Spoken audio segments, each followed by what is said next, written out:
वित्त मंत्री निर्मला सीतारमण ने केंद्रीय बजट पेश कर दिया है। इसके तहत 7 लाख तक की आमदनी पर इनकम टैक्स की छूट मिली है। वहीं बजट में कहा गया है कि 1 लाख पुराने दस्तावेजों को डिजिटल बनाया जाएगा। आदिवासियों के लिए विशेष स्कूल खोले जाएंगे। इसके साथ ही महिलाओं और किसानों के लिए भी कई घोषणाएं बजट में की गई हैं। तो आइए जानते हैं बजट को लेकर क्या कहते हैं शहर के लोग।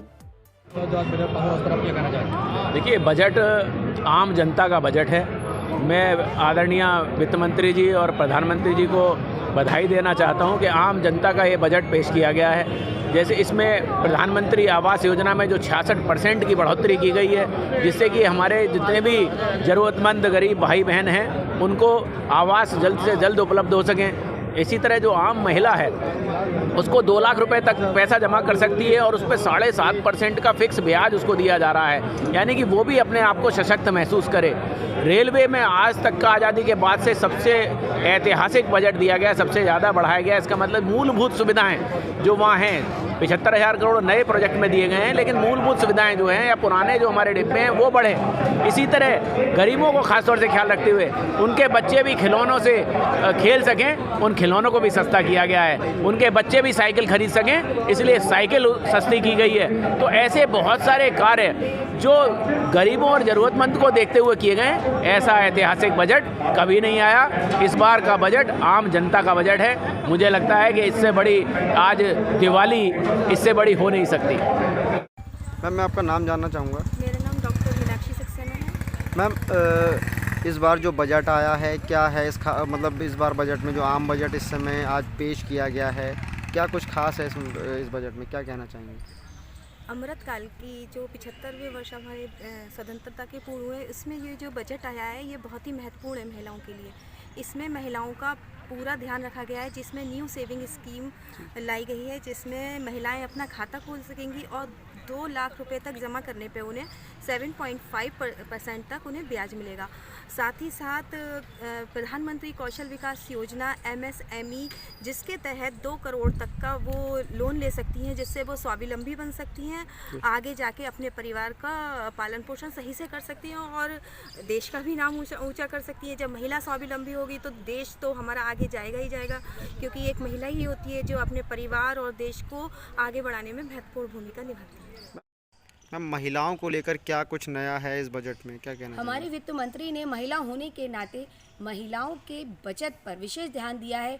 और जैसे कि कई बार महिलाएं बाजार में निवेश करने से बचती हैं और अपनी सतत स्थायी आय की ओर ध्यान देती हैं, उसे ही दृष्टिगत रखते हुए 2 लाख तक की बचत पर निश्चित रूप से 7.5% प्रति वर्ष की दर से मिलने वाले ब्याज की जो गारंटी दी है, वो महिलाओं को न केवल घर का बजट चलाने वरन भविष्य की योजनाएं और अपने पैरों पर खड़ा करने के लिए एक पूंजी निर्माण में मील का पत्थर साबित होगा। तो मैम, क्या लगता है इससे महिलाएं जो अपनी बचत जो करती हैं, महिलाओं का जो घर खर्च चलता है, उसको लेकर इस बजट के बाद उस पर क्या प्रभाव पड़ने वाला है? क्यों नहीं, एक और जहां महिलाएं अपनी बचत को सुरक्षित रूप से निवेशित कर पाएंगी, वहीं साथ साथ बजट में आयकर में दिए गई राहतें, जैसे कि हम देख रहे हैं वर्तमान में एक बड़ा महिला वर्ग आयकर के दायरे में आ रहा है, उस राहत से भी लाभान्वित होगा और उनके अपने दैनिक बजट में उन्हें एक सरप्लस सा दिखाई देगा। कहीं ना कहीं उनकी प्रयोज्य आय, जिसे डिस्पोजेबल इनकम भी कहा जाता है, में वृद्धि उन्हें प्रतीत होगी। ठीक, धन्यवाद। आपका नाम? मेरा नाम मुशर्रफ खान है। मैं शाखा अध्यक्ष NRMU बरेली शाखा। जी, ये जो बजट अब की बार आया है, क्या रेल कर्मचारियों को क्या फ़ायदा मिलने वाला है? देखिए, रेल कर्मचारियों को जैसे आशा थी कि माननीय प्रधानमंत्री जी चुनावी बजट को देखते हुए बच्चों को नौकरी का देने का काम किया जाएगा, रोज़गार के साधन उपलब्ध होंगे, लेकिन ऐसा कुछ लग नहीं रहा, क्योंकि बजट पूरी तरीके से निजीकरण की ओर बढ़ावा देने का इशारा कर रहा है। दूसरी बात यह है कि जैसे हम लोग टैक्स देते हैं सरकारी कर्मचारी, तो हम लोग जब साल में पूरा टैक्स दे देते हैं तो आयुष्मान कार्ड की तरह एक कार्ड होना चाहिए, जिससे हम बाकी टैक्स से बाजार में जाके बचें। GST, हाउस टैक्स, विद्युत टैक्स, जो तरह तरह के टैक्स भी हम दोबारा देते हैं, तो ऐसी कोई भारत सरकार योजना बनाए जिससे सरकारी कर्मचारी, जब हम एक बार टैक्स दे ही रहे हैं, साल में पूरा टैक्स देते हैं और सरकारी कर्मचारी टैक्स देता, तो अन्य टैक्स से हमें राहत मिलना चाहिए। हम ऐसी उम्मीद कर रहे थे, ऐसा भी कुछ नहीं हुआ। कर्मचारियों के लिए दोहरी मापदंड है। अब देखिए, आगे हमारे महामंत्री आदरणीय शिव गोपाल मिश्रा जी जो रणनीति बनाएंगे उस पर पालन किया जाएगा और हम जो पुरानी पेंशन स्कीम को बहाल चाह रहे थे वो भी बहाल नहीं हुई। और बस मैं क्या कहूँ इसके बारे में। आपका नाम क्या है? मेरा नाम राजेश दुबे, शाखा सचिव northern railway main union Bareilly शाखा। अध्यक्ष जी, क्या कहना चाहेंगे इस बार जो रेल बजट आया है उसको लेकर जो रेल कर्मचारी हैं उनको क्या मिला? देखिए, जो रेल बजट आया है, भारत सरकार ने रेल बजट में थोड़ी सी आय की सीमा बढ़ाई है, लेकिन जिस हिसाब से सीमा बढ़ाई है वो मामला सब हिडन नज़र आ रहा है। मुझे लगता नहीं कि इस जो इनकम टैक्स की स्लैब में रेलवे कर्मचारी को बहुत ज़्यादा लाभ होगा। दूसरी चीज़, हमारी जो विशेष मांग चल रही थी कि रेलवे कर्मचारी की आयकर की सीमा को फ्लैट रेट पर बढ़ाया जाए। इन्होंने बढ़ाया तो है, 7 लाख का स्लैब जीरो दिखाया है, लेकिन 3 लाख तक मतलब जीरो टैक्स लगेगा, 3 से 6 लाख पर 5% लगेगा, 6 से 9 लाख पर 10% लगेगा। तो ये जो पॉलिसी मुझे दिखाई दे रही है, कुछ हिडन पॉलिसी दिखाई दे रही है, इससे कर्मचारी को बहुत ज़्यादा लाभ मुझे लगता है नहीं कि नज़र आएगा। सर, आज जो ये बजट आया है लोकसभा में जो पारित हुआ है, क्या कहना चाहेंगे इसके विषय में? देखिए, वित्त मंत्री साहिबा ने जो बजट पेश किया है, हमारे पूरे देश के लोग 1 साल तक बजट का इंतज़ार करते हैं कि बजट अच्छा होगा। इस बार भी लोगों का जो आशा और विश्वास था कि आयकर की जो सीमा है वो बढ़ाई जाएगी, इस तरीके से नहीं बढ़ाई गई। मध्यम वर्ग के लिए ये बजट एकदम ढकोसला है। और सबसे ख़ास बात यह है कि हमारे देश का अन्नदाता किसान जो धरती का सीना चीरकर अन्न पैदा करता है, उसके लिए भी बजट में कोई प्रावधान नहीं है।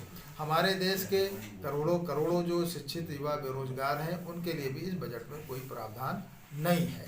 हमने जैसा कि अभी देखा टेलीविज़न के माध्यम से 7 लाख रुपए कर से छूट की बात कर रहे हैं, ये भी एक दिखावा है। इन्होंने सिर्फ 3 लाख तक कर्ज को जो है छूट से मुक्त किया है और 7 लाख ये दिखा रहे हैं। और अभी हमने देखा है ये ज़्यादा कहते कुछ हैं करते कुछ हैं। भारतीय जनता पार्टी करनी और कथनी में फ़र्क है। जनता के अनुरूप जो है बजट नहीं है। मध्यम वर्ग के लिए कुछ नहीं किया, हमारे देश के किसानों के लिए कुछ नहीं किया। मैं आपके चैनल के माध्यम से बात करना चाहता हूं, बताना चाहता हूं देशवासियों को, उत्तर प्रदेश के लिए भी इस बजट में कोई खास ऐसा प्रावधान नहीं जिसका लाभ उत्तर प्रदेश के वासियों को मिल सके। बरेली जनपद में सबसे बड़ी मांग हम आपके चैनल के माध्यम से करते हैं कि इनकी सरकार से यहाँ एम्स जैसे एक हॉस्पिटल इनको कम से कम देना चाहिए। बहुत बहुत धन्यवाद। बहुत बहुत धन्यवाद सिटी न्यूज़। मैं डॉक्टर के बी त्रिपाठी, प्रदेश प्रवक्ता उत्तर प्रदेश कांग्रेस कमेटी।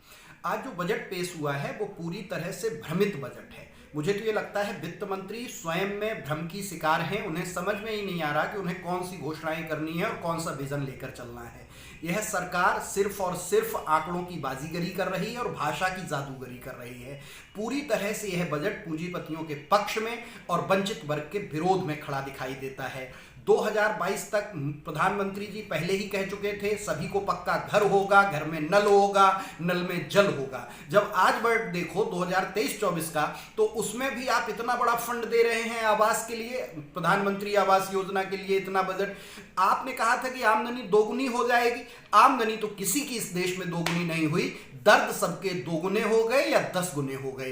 तो ऐसा बजट जो पूरी तरह से भ्रम का शिकार बजट है, आम जनता के विरोध का बजट है, हम कांग्रेस पार्टी के लोग इस बजट को पूरी तरह से नकारते हैं।